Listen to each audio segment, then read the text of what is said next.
I just recorded another video, guys. If you haven't checked it out, it will be in my description box down below.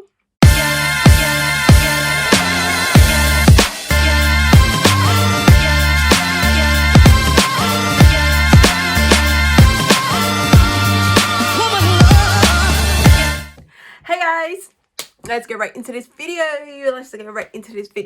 Hey guys, it's me, Ashley Alexandra, and I'm back again with another video. If you're looking to move to the UK as an individual, there are a lot of help you can get. Honestly, you just have to go on www.gov.uk.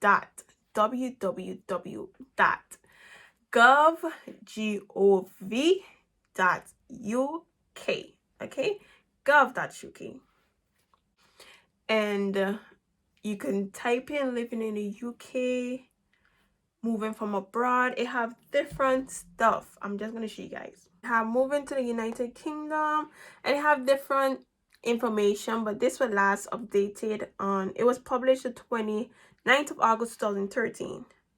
So you have visa application, fee, unmarried, same sex, EU family permits, guidance for entry, free movement rights, retain rights of resident. You know, it have different stuff. Moving to the UK, I'm gonna say everything as an EU national. However, it may be different for those that is not classed as EU, so outside the EU. Basically, living in the UK, people, there are good and there are bad. There are good and there are bad. Some people, not everyone, get through with living in the UK. Not everybody likes living in the UK. Okay, and when I say get through, as in get the help from the government that others are getting, which are benefits, which I'm gonna explain just now. So a lot of people in the UK are living on benefits. What are benefits?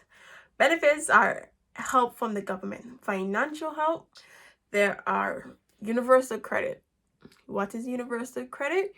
Universal credit is money given to those that are not entitled to job seeking allowance, which I'll explain just now. And it's, I believe it's 350 something pound a month. And all this information is available on www.gov.uk. So universal credit is money given to individuals that are looking for a job. So basically, how did that work? You apply for universal credit. You have to have an NI number. What is an NI number? NI number is a national insurance number. That is a number that you need. It's very, very, very, very, very, very important to have an NI number. Okay? You need an NI number for working. You need an NI number for applying for jobs. You need an NI number for study finance applications, student application. You need an NI number. Okay? So all this information is available on www.gov.uk, and you just have to apply for NI number. You make a phone call or you do it online. You do it online, and they will ask you how long you're living in the UK. I would suggest that you do it after 3 months in the UK, but some people get through before the 3 months. But I would suggest that you tell them that you've been living in the UK for about 3 months before, because you have to wait. They may not want to give you an NI number if you just move to the UK, because some people move to the UK, say in a month, and then they move back. For universal credit, some benefits, you will need to show that you've been living in the UK for about 3 months. This 3 months is very, very important. You can do that through whether travel ticket or bank statements, utility bill in your name, anything within your name. So that's universal credit. For universal credit, it's basically you apply for it, they give you about 3, you don't have to pay back. However, you have to be looking for a job. But right now, during this pandemic, they don't expect you to be searching for any job because they know it's gonna be difficult. So right now you just gonna be claiming. However, you don't have to be filling in. It have like a to-do list. So you have your home on your universal page, you have a to-do list, and you have your journal. A to-do list is what you have to do, which is set up by your work coach. Your work coach is the person that helping you trying to get a job. So if you have events like job fairs or anything, they will put on your to-do list that you have to attend, as that could affect your universal credit or potentially make it cancel, like stop you from receiving universal credit. So you have to make sure you check that to-do list and do everything that's needed. You have any question, put it in a journal, and then you can check your home page, which have like your payments, like it show you how much you would get and what's not. Job seeking allowance is the same thing. You have to be looking for a job. You have to go, make sure you attend your meetings. If you can't attend, make sure to let them know in advance, as that could affect you. And also, you don't have to pay back. You just have to show them that you're actually working to get a job. However, after 3 months or 6 months, I can't remember, depending on your situation, your universal credit may be canceled, your job seeking allowance may be canceled. Okay, but all that information is provided on, just go on universal credit www just go on www.gov.uk and type in universal credit, and you have a bunch of information. The same thing for job seeking allowance. So that is a start off help for you. It's not a lot, but it's something. Also, when you're on universal credit, you can also get help with housing.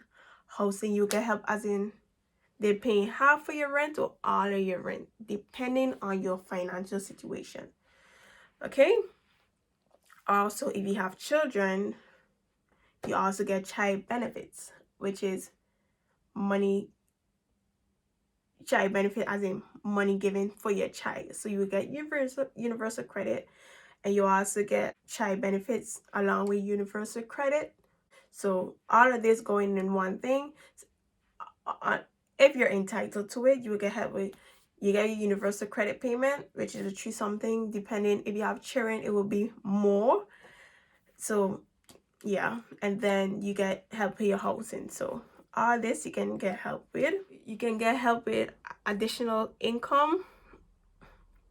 And how that work is, you explain them your financial situation, like what's going on. You explain them, and then they will, based on your information provided, they will see if you are required to get additional income, like income support. So you have a bunch of different benefits that you can claim to get help with. However, although you have all of these benefits that you can get, it's not a guarantee that you get it. A lot of people does be like, move to the UK, move to the UK, move to the UK as an individual. You gonna get, they will be like, I getting help with housing, I getting help with my children, them they giving me child benefit. They will even help you out with traveling expenses. If you get a job and it's difficult for you to travel, they will help you out with that also. Depending if you are in full-time education and you have a child and whatnot, they might even pay for your entire rent. Basically, it all depends. However, so yeah, these people may say move to the UK because they are getting help on that. However, everybody's situation is different. Everybody, I wouldn't say finesse the system different, but everybody have a different story. Some people just say the story how it is. Like, yeah, I moved to the UK.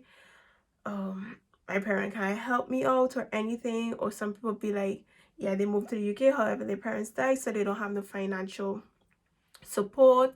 So then, their parents die, so they have a better chance of, you have a better chance of getting help because your parents died. So they're not gonna just leave you on your own, basically. Because they will call that an estranged student or an estranged individual, because you don't have nobody, you have nowhere to receive financial income. I let you know that the UK really does help you out. However, as I was saying, not everybody is the same. So you may be telling me to move to the UK, because I know certain people that move to the UK looking to get this help from the government, but when they push come to shove, now that they move to the UK, they realize it's not like that. They're not getting the help that they thought they would have received, like how their friend is receiving or how their other family member is receiving. So then that, no, because you're not getting the help from the UK, that will be a financial burden on top of you, because you come to the UK expecting to get this kind of help. However, it's either the help being delayed, as in taking long, it's taking long for you to receive all these benefits, these financial support, these financial income from the government, or you're just not entitled to it. Honestly, like, it's difficult for me to explain, honestly, because say for instance, okay, I know from personal experience, I get you a universal credit. However, someone close to me did not get you a universal credit. The person had to go through this whole showing that they've been living in the UK for over, like, show it a bunch of, they had to show that they've been living in the UK. However, they did not, they said it was not enough evidence. However, I provided the same evidence and I get you, but they did not get you. So you see, it's pretty like a juggle, honestly. So I may get you, but you may not get you. And you may be upset because you're doing the same thing that I did, but you're not getting you. So that's why I say you really have to have faith and pray about every decision you're making before you actually make the decision. Because you just can't go to say you're moving to the UK because one day you feel like, I don't want to live where I live anymore, let me move to the UK. No, you got to pray about everything before you do anything. If you have a thought or anything, pray about it to ensure that you're making the right decision. You can't just say you're jumping up and leaving. Okay, I just letting you know. Wait, that's all basically. I tell you guys all the support you can get. I tell you guys about the universal credit, the job seeking allowance, the housing benefits, the living costs, child benefits. If you have a child, you get additional help. And then you have a benefits calculator, which you can calculate the benefit, what benefits you could get, how to claim, and how your benefits will be affected if you start to work. So basically, if you're on universal credit and you start to work, they will deduct about £1, which is £1 is like not $1, because £1 do not convert into $1, but just so you guys know, like £1, $1 is not $1. So every £1 you receive from your paycheck, I think about 63 pence, 63 cents, so you guys understand, is deducted from your pay. It have different stuff that's there to help you with. If you have any more information, go on www.gov.uk or go on, or just Instagram, message me on Instagram or on Snapchat. Okay, Instagram ajeli.01 and Snapchat exo28_beauty. Just DM me, let me know if you're not finding relevant information that you need to find on top of the internet. Just let me know. I can give them a call for you. Once I'm in the UK, I could give them a call and find out information for you. Okay, I'm willing to help you out, because yeah.